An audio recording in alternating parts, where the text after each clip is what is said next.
says that after there's no compulsion in religion, Allah says that the right way is now distinct from error. Which is what? Well, you had to read the verse before it, Ayatul Kursi, and you'd understand he was talking about God is one without any partners.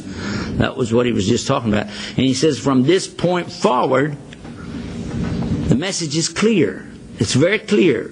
There's no error in this. Whoever grasps this message and goes with it is grasping a firm handhold that never breaks. Now listen, this is very important, because in grasping this firm handhold, there's another reference to this same thing in the next chapter. Chapter Al-Imran, verse 104, when Allah tells us, verse 103, I'm sorry, and He tells us about all of us when we come into the religion of Islam, and how it is that we grasp this firm grip, this handhold, this hablullah that never breaks. Now when we understand that, He's saying that you don't faraqa, don't separate. Because the separation means you're not grasping the handhold anymore. It's very important. It means Muslims need to stick together.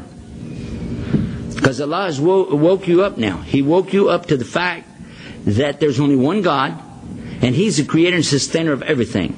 Which means we're all on equal footing in front of God. Now look to chapter 49 in the Quran, Surah Al-Hujurat, and see what He says there, that He created everybody from one single person, Adam. Even Adam's mate, He created her from the side of Adam, not from another source. So that you can't say like, somebody say, well, you're more like Eve and I'm more like, Grandpa Adam. No, it don't work like that. We're all from the same source. We all came from teen, from, dirt, from mud, from dust. And that's what we came from, and that's what we're going to be returned back to. Now this is clear. So if you realize all of us came from dirt to start with, then what difference does it make what part of the earth that I was born on? Why is it all of a sudden Texas is better than Oklahoma? Except in a football game. Now that's still, I still got a problem with that, okay? That's different. Don't be messing that orange and white with the red and white. That's not going to happen, okay? But don't get me started on football, okay? But what makes one country better than another? We're in Canada. We're in Toronto, Canada.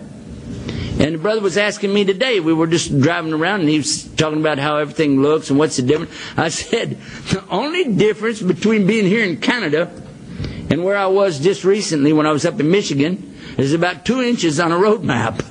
It looks the same. There isn't anything any different as far as the dirt.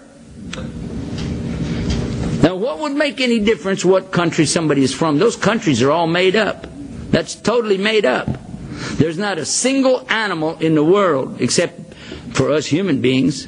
We're humans, not animals, but still, look at all the animals in the world, not one of them ever thought about what country they were from. Imagine that, a snow goose. We call them Canadian snow geese when we're down. Yeah, we do. When we're down in D.C., down in Washington, we get a lot of them come down here. They come visit you guys up here, in the summer, and then they blast on down there for us with the winter. We spend some time with them snow geese down there. And we call them Canadian snow geese, and they're looking at us like, I ain't got no passport. So what difference does it make what continent you're from? Somebody said, yeah, from Asia. I got news for you. I got to tell you a real funny story. I was at a place called, Istanbul. And there's a blue mosque there, and I was standing on top of the minaret, and we were doing a TV show from up there. And as we were walking along and looking, just looking at everything, and taking pictures, we're going all the way around that minaret.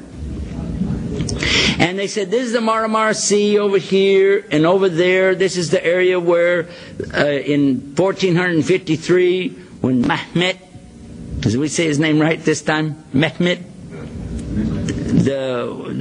We'd say Muhammad Fatih, but he's the one that brought the ships over the land. He carried his ships over the mountain and snuck up behind those guys. Don't you know they were surprised? Whoa, how do you do that?